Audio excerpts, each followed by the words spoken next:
Welcome back. We're into the top five, and we've got the Colorado Avalanche. The Avalanche have had a remarkable run, so there are some dips in here, but it's really been a remarkable run.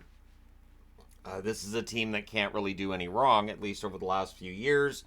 They win a Stanley Cup in 2022. They're going for one in 2024. And what's going to stop him? More importantly, what's going to stop Nathan MacKinnon? At the time I'm recording this, I think his record streak to start the season of points in a row at home, I think it's 25 games now. It is second only to Wayne Gretzky. It's insane. And it just feels like anytime he touches the puck, he's going to get a goal. He's going to get an assist. It's remarkable. And he is their top scorer from 2017-18 until now. 458 games played, 240 goals, 397 assists, 637 points. The most remarkable thing about Nathan MacKinnon is just watching his growth in the time this channel's been around. At the time this channel started, his play wasn't necessarily great. His numbers weren't fantastic. There were people who said his contract was too much money, including myself. And then he just exploded offensively. He became what he is now. And it's been crazy watching just how much he can dominate this league and just make it look like, hey, whenever he wants, he can will the puck into the net. Kucherov, McDavid are three players who absolutely can do that. And I feel fortunate that I have this job where I can watch his games every day and watch him just add to his legend. Georgiev's their top goalie over this period, which kind of surprised me. He just narrowly beats out Grubauer in terms of wins, a record of 67, 27, and 8, 911 save percentage. Georgiev's been good. The one question mark with Georgiev that's still out there is, so in the playoffs, can he be a Stanley Cup winning goaltender? And I don't think we know the answer to that yet. He's had some ups and downs this year for sure. I think it's a matter of making sure he's rested for the playoffs, which is one curiosity I have with them. They weren't really playing Prosvetov. They haven't really played a Noonan either. And if it's a matter of not necessarily trusting them as backups, that's a problem. Because the risk you run is that Georgiev plays 60, 65 games, and then you get to the playoffs, and he's just done. And the next thing you know, the Avs are first-round ousters at the hands of some underdog somewhere. So that is one concern that I'd have. Outside of that, though, their defense is fantastic. Their offense, just as long as McKinnon's going, you're in pretty good shape.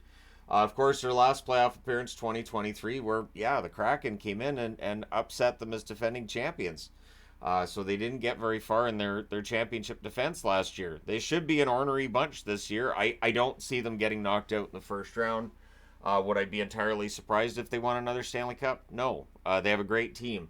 Their points percentage over this period in time from 2017-18 until now is .650, which is third on the all-time list. So I have them at fifth in my power rankings. They're third on the points percentage. So you can go ahead in the comment section below and go, stupid hockey guy, always underrating Colorado.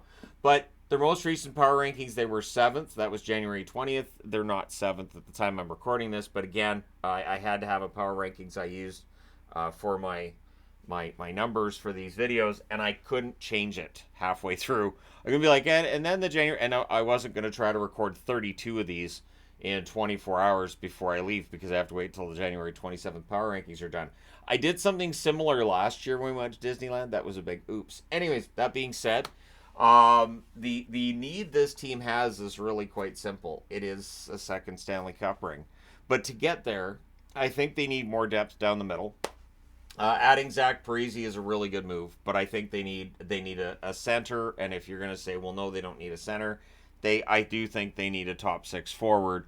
And do you approach it like Landeskog's not going to come back? And then if he comes back, you have a cap problem? Or do you continue to hope that maybe, fingers crossed, he can rehab himself and get back in for a playoff run? I don't see it necessarily happening, but it'd be a great story if it did. So in terms of their overall performance, they've been in the top row 89 times. Second row 40 times. Third row 24 times. Bottom row a total of 4 times. So this is not a team that spent much time, if any, at the bottom of the board.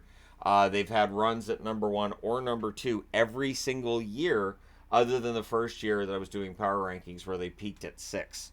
So very well-run organization. They're going to have to probably make some additions at the deadline, probably add some depth on the blue line, but maybe add a goal if you don't trust Prosvetov and if you don't trust Annan in net. I know I said Noonan earlier. I know it's Annan, and I'm trying to get used to saying it the right way. But if you don't trust either of your backups to take that weight off of Georgiev, then it might be time to find a backup. I know that they aren't in the best of cap positions because almost nobody is, right? So it's not like they have the money to bring in Jake Allen, which to me would be a good addition if they were going to bring in a backup goaltender. But maybe you can get a third party involved to eat some of that cap money and move a contract out. At any rate, Colorado's going to be a fun one to watch. I do think they're going to be a fun one to watch. And just that explosive offense, I want to see if anybody can contain that in the playoffs this year. I don't think it's going to be easy. Again, they lost in the first round last year, so have mercy on whatever team faces them in the first round this year. It could be ugly. It could end up being a sweep. I could see it where Colorado just reminds me of what Daryl Sutter said a couple of years ago, and he was right. That whatever team got Colorado in the first round should enjoy their 8-10 days, and then they're done. Don't get comfy because you're not going to be in the playoffs for very long if you play the Avs. It feels like they have that kind of mystique going for them right now. And I say that, and this is where the power rankings are different. Like, I can watch a game and say, oh, they lost. Well, they're going to drop in the power rankings. And yet still say, but in the playoffs, I wouldn't want to play them. And that's where we're at right now.